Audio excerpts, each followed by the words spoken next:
Om Shri Ganeshaya Namaha. Om Vakratunda Mahakaya Surya Koti Samaprabha Nirvignam Kurumedeva Sarvakarishu Sarvada. Om Gam Ganapate Namaha. Shri Sadgurubhyo Namaha. Om Namo Narayanaya. Om Shri Radha Krishnaya Namo Namaha. Om Shri Krishnam Sharanam Mama. Om Namo Bhagavate Vasudevaya. Om Namah Shivaya. Om Namah Shivaya. Om Namah Shivaya. Welcome to Nitya Satsang. Today is the 4th of March 2025. I want to welcome you all to today's contemplative exploration further on basic ideas in Advaita Vedanta. We're going to focus on Advaita Vedanta this year, as we have been doing. I want to offer my prostrations to all the great sages and to Bhagavan, residing in the heart of every single being. With that bhavana, we are continuing to examine, of course, the Mandukya Upanishad, of course, the Vivek Chudamani. The truth is only one. So many scriptures are talking about and elaborating on that one Param Satyam in thousands of ways. The famous edict in the Upanishad is Ekam Sat Vipraha Bahuda Vadanti. What a beautiful expression this is. What a beautiful truth this is. It is, in fact, one of the most important statements ever made in the history of humanity. Ekam Sat Vipraha Bahuda Vadanti. Satya ek hai, iska varnan anant prakar se Mahapurushoe kiya hai. And see, this is a solution to human conflict. It is a solution to human problems. It is a solution to collaboration, to trying to understand one another, trying to gain respect for one another, trying to see that we are all one people ultimately. We are all one. And that what we are searching for, whether it is scientifically or in religious traditions or in philosophy or in scientific knowledge, astronomy, astrology, anything, doesn't matter. It is a search for Satyam. What is Satyam? What is real? What is actually present? What is there? It begins with Jignasa. Jignasa meaning curiosity. We as human beings have curiosity. And so we are curious about the external world and about the internal world. When we start looking at our inner developments, we come across these basic ideas in Vedanta by examination, by inquiry. We can see, for example, in the Shad Ripu, the 6 inner enemies that we have been discussing, the Moha. What is Moha? So we'll talk about this today, and maybe I don't know, what is the will of the Lord? Take it further. It is another extraordinarily basic concept, and it's a word that is very commonly used in the Sanatana Dharma. It is used throughout Indian languages. That is Moha. So Moha can be summarized in 3 points. One is that it is a false identification with the body and the ego, leading to ignorance, avidya, false identification. That is point number 1. Point number 2, Moha causes confusion between the real, the Atman, and the unreal. That is Maya, that is the not there. So that is a confusion inside. That confusion is Moha. And the third point is that the Upanishads emphasize Jnana to dispel Moha. Upanishads, the 108 Upanishads and the 10 main famous Upanishads famous by Shankaracharya ji, really, because he wrote commentaries on them, on those 10 Upanishads. Upanishads emphasizes Jnana to dispel Moha. Moha is this lack of realization. In Gujarati we say, Asatyama Satyani Bhranti. Satyama Satyani Bhranti. That is called Moha. To see the false as the true and the false and the true as the false, to mix that is Moha.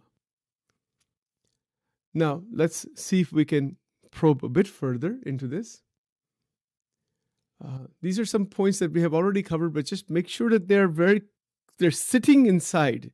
It should hold inside. Moha or delusion or attachment is a fundamental obstacle to self-realization in the Vedantic Tattva Gnan. It arises from false identification with the body and the ego, creates a veil of ignorance, the veil of avidya. It's a veil, avrana, that distorts perception and keeps the jivatma, the individual, bound to sansara. Sansara meaning the cycle of life and death, birth and death.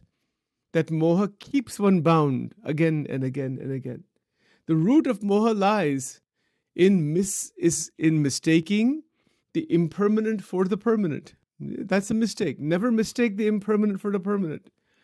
Everything is impermanent in our senses. The entire Jagrut Avastha is impermanent.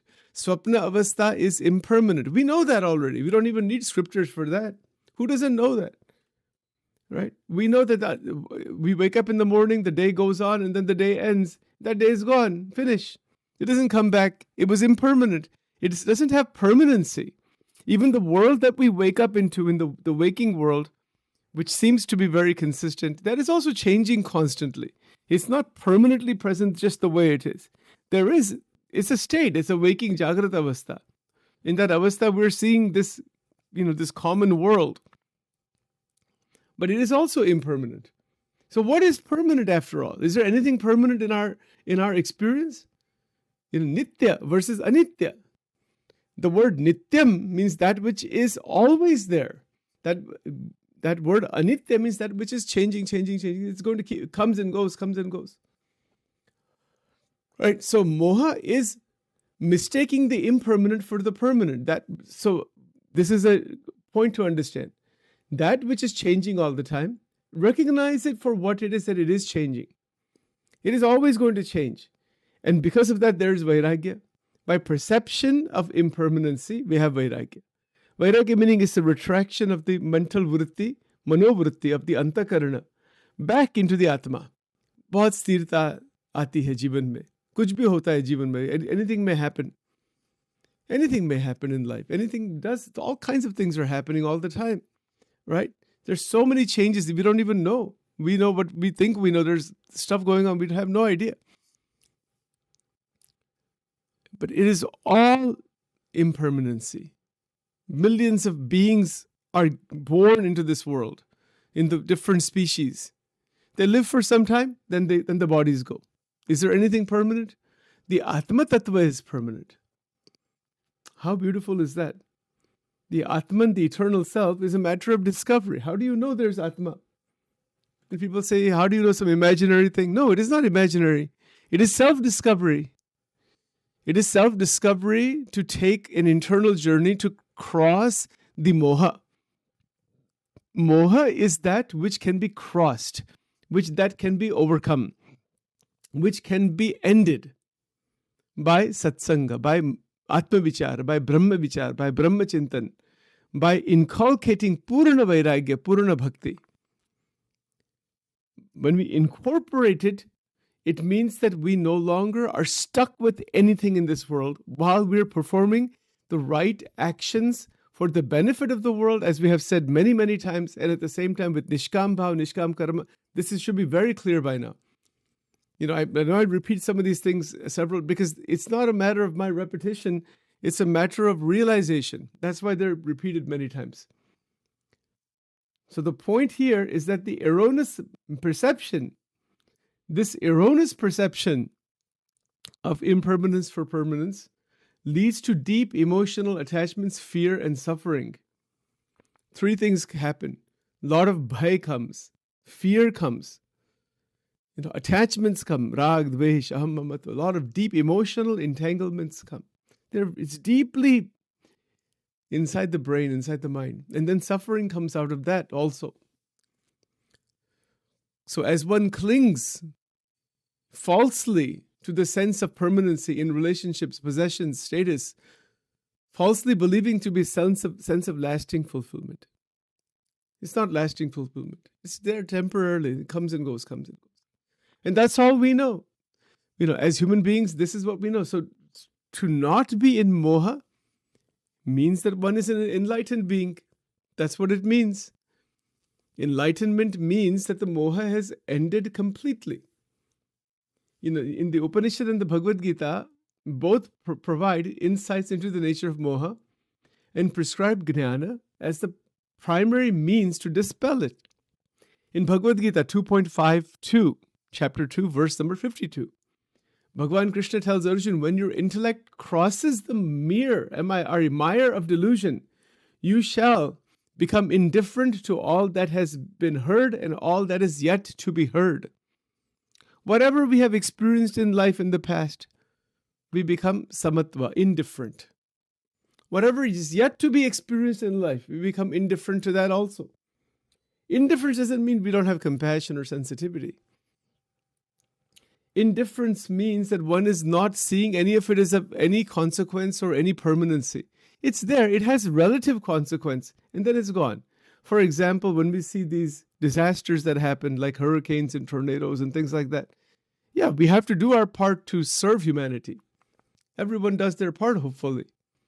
But we realize it's impermanent. People, you see these pictures on TV, God forbid we never experience those things. But we see these pictures, towns blown away, houses demolished, right? Isn't it so? Or if you go to different hospitals and different treatment centers, people dying, people sick, people ill. But that is for some time. Then it changes again. Even if somebody's house is blown away, it comes back again. Something new will come back at some point. They'll try again, build something new again. Some assistance will be done. The Prakriti continues. And if a person is at the last stage, and the body goes, body to jayegi. Right? So this is where Bhagavan Krishna is saying that when moha is dispelled, when the buddhi, the intellect, crosses the mire, M-I-R-E, of delusion, meaning the myriad of delusion. Delusion means moha. But delusion means believing something true which is not true. That is called delusion. Right? So that is called delusion. So when the intellect crosses delusion, crosses it completely, one becomes indifferent. One becomes very steady. I have to see the original word. I'm just reading the translation there. The original Sanskrit is what we need to really look at. But indifference means simply that it's like you are not disturbed from inside. Right? There's sensitivity and care, but sensitivity doesn't mean entanglement. Sensitivity means compassion, care, affection, all those things.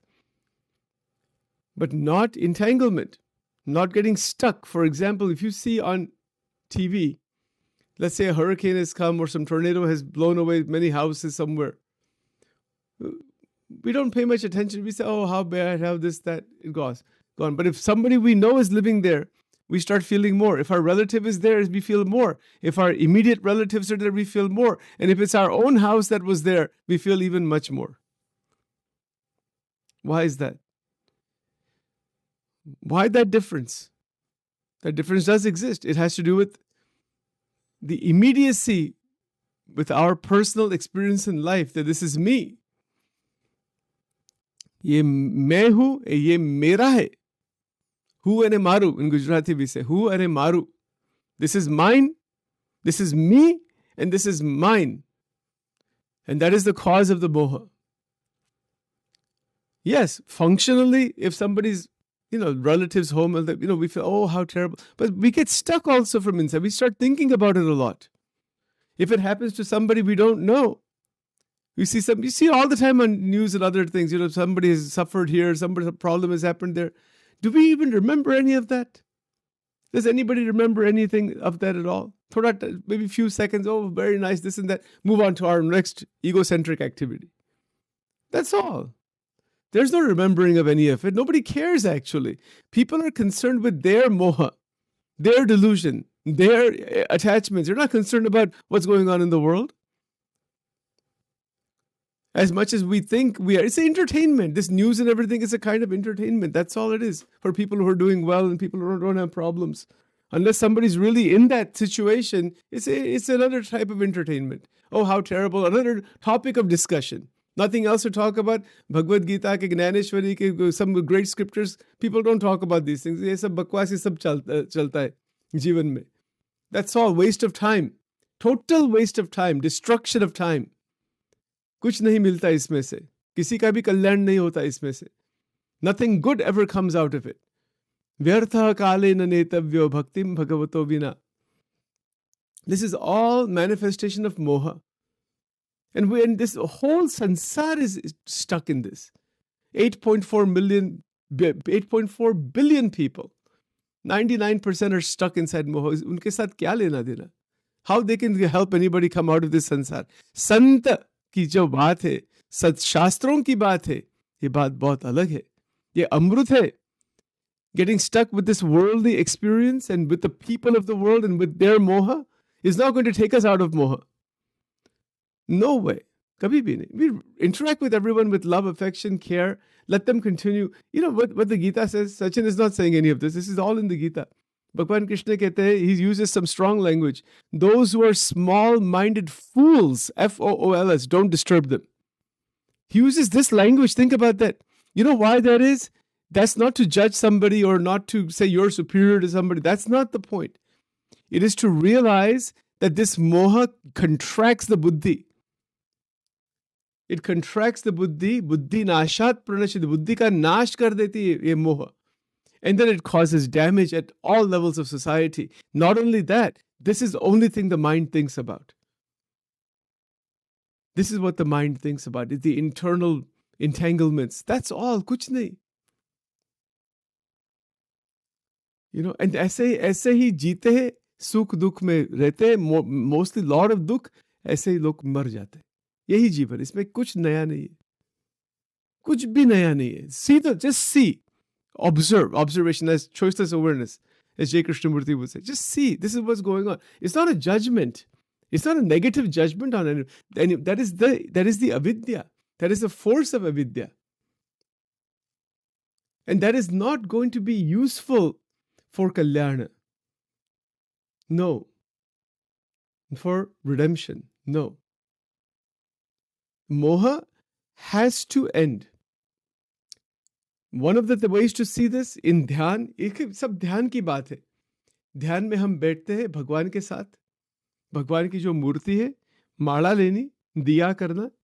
Keep a small incense stick, not too long, keep a little bit because of the allergies and all that. Keep a little bit. Make sure the meditation area is clean. मोह का कैसे नाश करना है आपको साधना बताते हैं. यहाँ साधना क्या है? मेरा कोई नहीं है. Nobody is mine. There is no me and there is no mine. ये दो पॉइंट छोड़ देते, मोह खलास. Direct freedom. मेरा कौन है? कोई नहीं है मेरा. Get it out of the mind. Get it out. Wipe it out. Particularly family members. That is the first thing to be wiped out completely. Wiped out in what sense? कि ये मेरे है. Wrong. That's the biggest mistake anybody can make. That will cause rebirth. That feeling that any family member is mine causes rebirth. Says that no, family member is mine, family member is divine. Change the perspective. Divya hai. We see our mother and father, see them as Shiv and Shakti. We see our children, see them in the form of Krishna and Ram and Sita. Not in a delusional way, but in that bhavana that ये तो भगवान इसमें है. भगवान की दृष्टि रखना. No issues come about. कभी भी नहीं आएंगे जीवन में प्रश्न. In the family relationships, every relationship becomes excellent. Direct master key. सब दर्दों की एक दवा. Master key. It doesn't mean running away into the cave somewhere. Vairagya and all that. No. Change the vision. मेरा कोई नहीं है. ये अहंकार में से जो आया है, मेरा. Wrong. That is a mistake. That is avidya. And mine. This is mine. Wrong. Another massive. These are the two things. These are the two gloves of ignorance. It's like if you're trying to touch a high tension wire, and you put those two electric gloves on, you'll be protected, you don't feel the current. It's like that. We have the two gloves, aham and mamatva. We don't feel the current of God because of this. Bhagwan to sab jagah hai, kahan nahi hai wo. But God is not in our relationships, in our families, in our friend circles and all that thing. Even though there are circles and all that, those are just functional. There's no circle of any kind. We have created this thing. When we sit In Brahma Vidya, that is a sadhana, that mera koi hai hi nahi. And another way to put that, everybody is mine. Don't put a boundary there. These political boundaries, we have these maps and these wars and these weapons. It is total agnan, mahamoha. There's no boundary. We have created that. There's no boundary of any kind. We have created all these boundaries, and we keep creating more and fighting over that for something that is impermanent. We don't realize we're all together. We don't realize Vasudeva Kutumbakam, and that's why the world suffers. That is why there are so much money, time, energy goes into weapons. Kitne weapon hai? To kill the humanity, 50 times, 80 times? As if one time wasn't enough. They think they can win these wars somehow. The only war that needs to be won is the one inside the heart. There's no other war. And because we don't win that war, we create all wars outside. This is what the Gita is teaching. And Bhagavad Gita ka gyan to aisa hai. Remember, there are 3 levels of reality, but we're talking about 2 right now. One is this sansar, which is 8.4 billion people who are living now, coming and going. They are born out of moha, they live in moha, and they die in moha. Don't expect anything else from them. It's wrong to expect anything from them. They're not ready for that. Inke liye prarthana karna. Ke Prabhu, sabka kalyan karna. Sarva jeev hitavah. And संस्कार होते, it takes अनेक जन्म संसिद्ध, बहुत संस्कार. You know how that sanskar happens? I'll give you a simple example. Let's say you're sitting in the mall. I like these mall examples because they are generic. Very simple. You're sitting in the mall. बस आप बैठे एक bench में वहाँ बैठे, maybe in the food court or something. और भगवान राम का नाम चल रहा है मन में, Ram Ram Ram. You're not even telling anybody. There's no tilak, there's no mala, there's no spiritual. You're just wearing shorts and t-shirt. And I'm bete with your milkshake and French fries or something. Who knows, right? You're sitting there. Think about this scenario. Picture this scenario. All these people are coming and going. And you're just sitting there, and you're sitting for 20 minutes, and you're having your little meal, but man mein kya chal raha hai? Ram naam. Tell you what happens. Anybody who sees you, usko sanskar milta hai, usko punya milta hai. Anybody who talks to you, anybody who looks at you, anybody who comes in your field of influence, in your aura, unko punya milta hai. Their jivatma begins to progress further. Do you know this? This is how powerful the connection with God is. It's not like, people are going to be benefited in the world only if they go to temples, or only if they go to saints, or only if they read scriptures. It's not like that. It's not like that. It could be anywhere. You could be just sitting in the park, going for a walk in the park for 1 hour, and Bhagwan mein vritti hai. So anybody who comes in contact with that devotee, with the bhakta, uska kalyan hota hai. कितनी बड़ी बात है. We don't realize, but कब कल्याण होगा? That connection is sparked there. That's why. And that is why it is said in the scriptures that the pathway towards mukti is opened up by God through the devotees of God. भगवान के जो भक्त है, इसमें इतनी ताकत होती है, it can uplift millions of people. It can bring raise the consciousness, but it happens gradually. Even it's not just with human beings, it's with animals. You're sitting in one place, all the birds flying, all the different insects and spiders, and जो भी जीव सृष्टि है, and आप राम नाम लेते हैं, कृष्ण का नाम लेते हैं, नारायण का नाम लेते हैं, शिव जी का नाम लेते हैं, कोई क्रिश्चियन हो तो जीसस का नाम लेते हैं, भगवान का नाम किसी भी फॉर्म में आप परमात्मा का नाम लेते हो, उसमें वृत्ति रखते हो, तो जितने जीव है in certain circumference, इनकी ऊर्ध्व गति, it's called ऊर्ध्व गति in Gujarati. That means that their consciousness begins to move forward. How amazing is this? We talk about doing seva for the world, for humanity. इससे बड़ी कोई सेवा नहीं है. Of course, there are levels of seva. Somebody's hungry, you give them food. Somebody needs education, you give them vidyadan. Of course, somebody needs clothing, you give them clothing. Of course, you don't. This should not be misunderstood. अबे राम नाम लेंगे तो मुझे और कुछ नहीं करना. ऐसा नहीं है. That's also a misunderstanding. Some people do that too. We don't want to do anything. We don't want to help anybody in any which way. We'll just take the name of God in some isolation somewhere.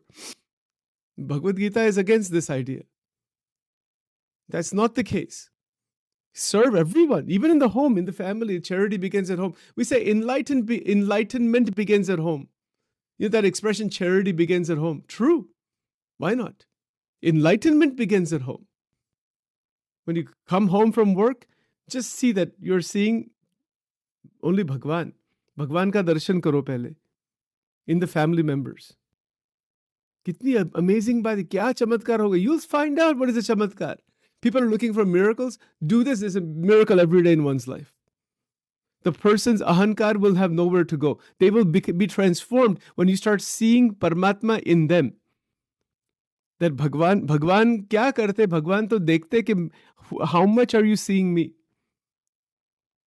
Yehi sab Brahma Vidya hai. This is called Brahma Gnan. And this is how this indifference that Sri Krishna is talking about in 2.52, that is Vairagya. But along with that, the perception of Paramatma, Yomam Pashyati Sarvatra, that is Jnana. And with that Jnana, there is love and affection without entanglement, that is Bhakti. And the activity that is done beautifully as a seva, as the right action, that is Dharma. Kitni सीधी बात है, इसमें क्या बड़ी बात है? Why is this so complicated? It's not complicated at all. God realization is the most absolutely straightforward thing anybody can do. Most straightforward. When we change our perception. When we are synchronizing our vritti with the frequency that is in the Bhagavad Gita. That is in the Upanishads. When we synchronize our frequency. Kya chamatkar? That is a moment-to-moment chamatkar hai. Moment-to-moment enlightenment. Moment-to-moment joy. This is Akhanda Anand. This is realization. Sab mere hai. Kitni badi baat. You don't have to have orange clothes or white clothes or blue clothes or green clothes or no clothes or any clothes. It's not about clothes. It's not about tilaks. It's not about religious traditions. It's not about any of those things. That's fine. They're where they are as they are. It's about internal vritti that is beyond the limited divisions that are created because of aham and mamatva. Nirmana Moha Jita Sangadosha. This is one of my favorite shlokas in chapter 15 of the Gita.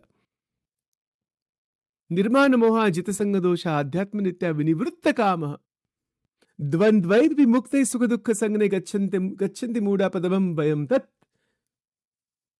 Chapter 15 Gita. Dvand se mukta. ये मेरा है, मेरा है, मेरा नहीं है, ये मेरा है, मेरा है, मेरा. Functionally, Vyavarika Satyam, fine, to some extent. Internally, absolutely not.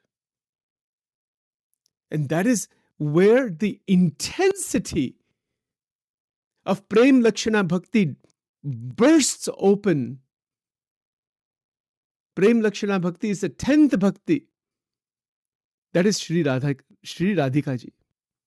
She opens the doorway. Said, any bhakta is ready. उनकी कृपा होती है, महाशक्ति है. वो कृपा करते हैं कि आपको ये, I'm going to open the door into the 10th bhakti. She's the only one who can open that door. Nobody else can. She opens the door into that param prema bhakti. और इसमें what is that life? Let's just close with this point. That life is absolutely filled with uninterrupted divine prem. Divya prem की प्राप्ति होती है. सबके साथ प्रेम होता है. In fact, such a bhakta, even the most heinous person sees such an individual, उसका भी कल्याण होता है, उसको भी संस्कार मिलते हैं, उसको भी आशीर्वाद मिलता है. बहुत दुर्लभ है. It's very rare to have such a devotee, such as ऊपर लेवल के जो भक्त है. और इसीलिए that is our goal. Our goal is to reach that stage by the grace of God, where Radhika ji opens the doorway into that 10th bhakti. So let's stop here for now. ओम वक्रतुंड महाकाय सूर्यकोटि समप्रभ निर्विघ्नं कुरु मे देव सर्वकार्येषु सर्वदा ओम गंगणपते नमः। गुरुर्ब्रह्मा गुरुर्विष्णुः गुरुर्देवो महेश्वरः गुरुदेव परं ब्रह्म तस्मै श्री गुरवे नमः। सर्वमंगलमांगल्ये शिवे सर्वार्थसाधिके शरण्ये त्र्यंबके गौरी नारायणि नमोस्तुते। या देवी सर्वभूतेषु महालक्ष्मीरूपेण संस्थिता नमस्तस्यै नमस्तस्यै नमस्तस्यै नमो नमः। ओम दिव्यलिंगाय नमः ऊर्ध्वलिंगाय नमः आनंदलिंगाय नमः द्वादश ज्योतिर्लिंगाय नमो नमः। ओम नमः शिवाय नमः शिवाय नमः शिवाय। ओम ऐं ह्रीं क्लीं चामुण्डाय विचे ओम ग्लौं हुं क्लीं जुं सः ज्वालय ज्वालय ज्वल ज्वल प्रज्वल प्रज्वल ऐं ह्रीं क्लीं चामुण्डाय विचे ज्वल हं सं लं क्षं फट् स्वाहा। ओम दुर्गे दुर्गे रक्षिणी ठ ठ स्वाहा। श्री राधा कृष्णार्पणमस्तु। ओम ह्रीं स्वाहा।